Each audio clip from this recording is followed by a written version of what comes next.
नमस्कारः मित्राणि। अधुना अहम् एकां कथां श्रावयामि।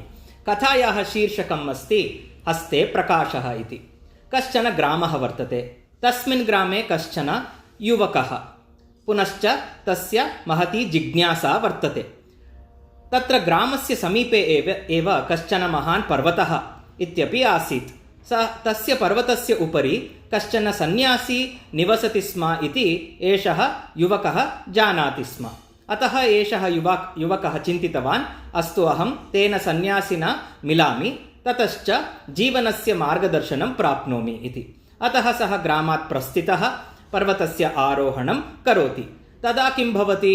सूर्यास्तः भवति। अतः तत्र अन्धकारमयः भवति।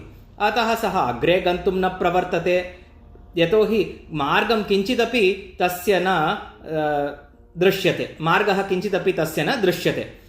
तदानीमेव कश्चन अन्यः हस्ते प्रकाशदीपं नीत्वा तत्र पर्वतस्य आरोहणं करोति स्म।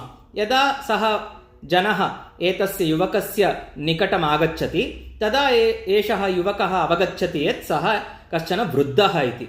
तदानीम् एषः युवकः जिज्ञासान्वितः तं वृद्धं पृच्छति, किम् अयं प्रकाशः पर्याप्तः इति।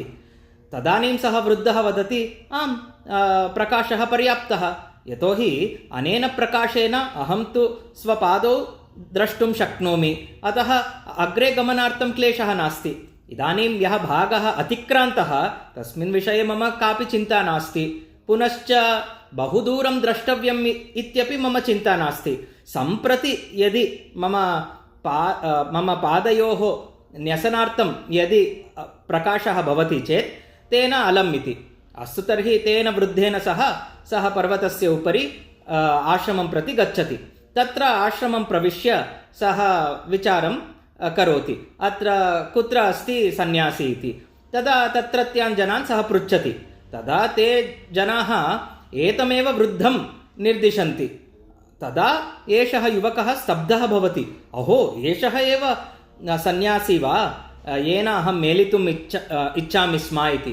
तदा तस्य निकटं गत्वा पुनरेकवारं सः प्रार्थयति, जीवनस्य मार्गदर्शनं करोतु महाशय इति। तदा वृद्धः वदति, मया उक्तमेव किल, यदा आवयोः प्रथमवारं मेलनम् अभवत्, तत् किम् इति एषः युवकः पृच्छति। तदेव, वर्तमानविषये अवधानं भवतु, भूतस्य विषये चिन्ता मास्तु, भविष्यतः विषये अपि अधिका चिन्ता मास्तु, तदेव जीवनस्य रहस्यम् इति। अस्तु, धन्यवादाः मित्राणि।